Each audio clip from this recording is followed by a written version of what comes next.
O te toi whātana whātu e leisi fo I nei wha o poponga o tātou telefou mai Samoa le tautua a le seu whonga le la mua.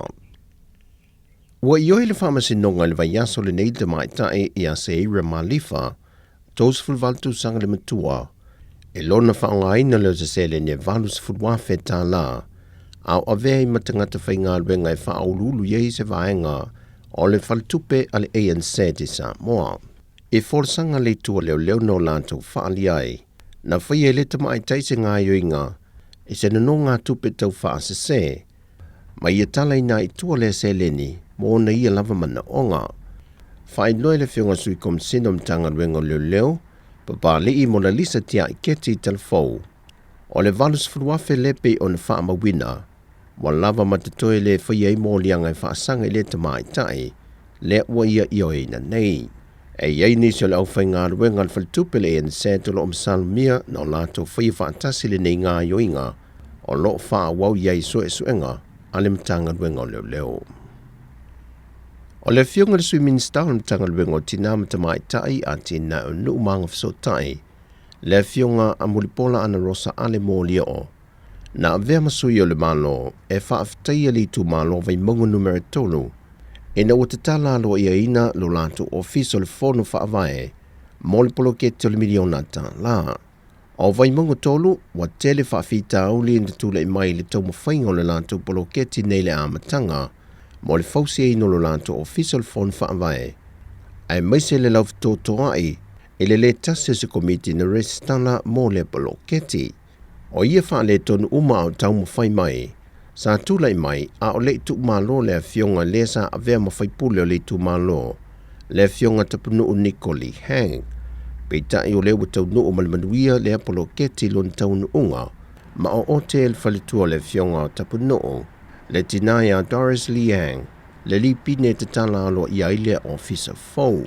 E le saunanga le fionga tamai tai sui minister tanga luenga o tinama tamai tai na ia wha manato tuai le tu malo sa awai.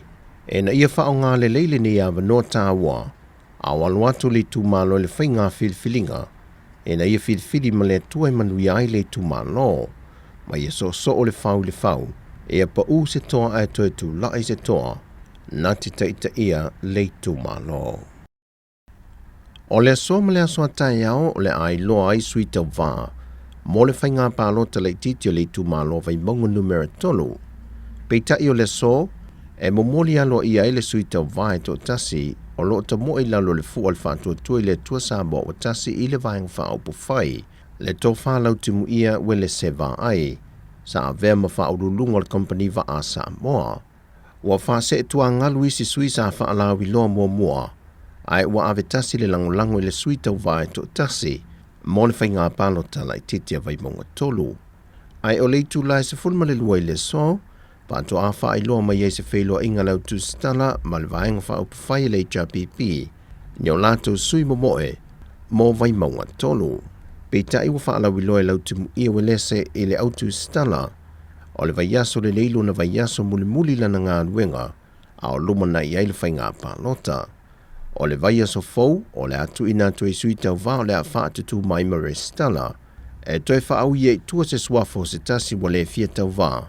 Ma wha mauti noa ai loa sui muli o le a whaia I el whiliwhilinga a le tumalo.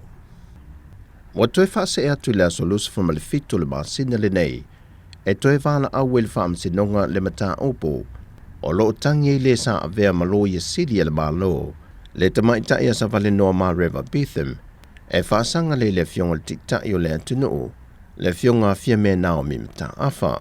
O le toe tolu po atua I le aso lusifu ma le fitu e wha awa waile mata opo. E na watalia se tāna sanga na tu ina mai le lo ia o lo tu lai molta mai tai pānemia. Le fionga tau la papa Brenda Heather la tu. E na itu watu se ondo vai aso. Ona o lo ia tunu I whafo lava le tamai tai pānemia. E le italiu mai Samoa. Ai le fola sanga a Dr. Harrison e lumal whaamasinonga. O lo tu lai mo sa vale noa. E le I o atu mōli mautus tu sia whaatau toa le tua le pānemia. E ui ina ua uma na whaatau wina le whaamasinonga. E silia ma le ono se la wawhetala le tupe o lo tangi ai le tamai tai a savale noa. Ona o loo ia fina wina le whaamalo lo le whaatula whanuino ia, a o ngalue le tūlanga o le loia sili, e le teimi o le paia inga o tuanai. Wa pa u le tau swao u mo Samoa le nei fo i masina o Februari, le pe o na whaalawi lo mai le fionga le tamaita i minista o tupe, wa pa u le tau le likto le pensini, le sa tolu Tala tos fulima sene le masina o tuanai, e le tolu Tala ma le tolu sene, o le kiso le wa pa u mai le tolu Tala i vas fulwono sene sa iai, e le tolu Tala li ma se fulma le lua sene le lita, o le karasini, wa pa u i le tolu Tala se fulma le tas sene, mai le tolu Tala fas fulwiva sene sa iai mo mua. Na pa u le tau swa u e le i wha mamaina mo o loa tau swa u wha wao maa loi le masino te sema, tau sanga lua whelua se fulma le lua. Wha ai loa le fionga tamaita i minista o tupe, lea o lo wha tu langa i le tau swa u mo le masino Februari lua whelua se fulma le tolu. E ui sa wha mawina le si tia o le tau, mo le whela ua ingo le swa u i lunga le sami. Ai sa mata i tui na lava le fisita inga, o le tau le whawhaatau wa ingo le Tala Samoa anga le Tala Amerika. Le ufiso swani e le tu i titi o le tau e tau nuu mai e le swa u i lau whanua o le atu nuu. Whai loe mulipola, o le malosi e whawhaatau wa inga ma whisuia ingo tupe i le atu nuu. Whapea le tu i titi o le tau wa tau nuu mai e le swa u i lau whanua o Samoa. Wa ufiso swani le pa u le tau le swa u, o le a whaatau e tua i le atu nuu. Peitai, e wha wau peo na a fia de maketi mo swa u wha wao malo ia a fia ngole lanulangi, e peo le whai i fol tamau ainga ma whainga wha pol kiki. O tana fawia mai sa moment wheel ni yaso isi o tātu tunu, wha soi foia.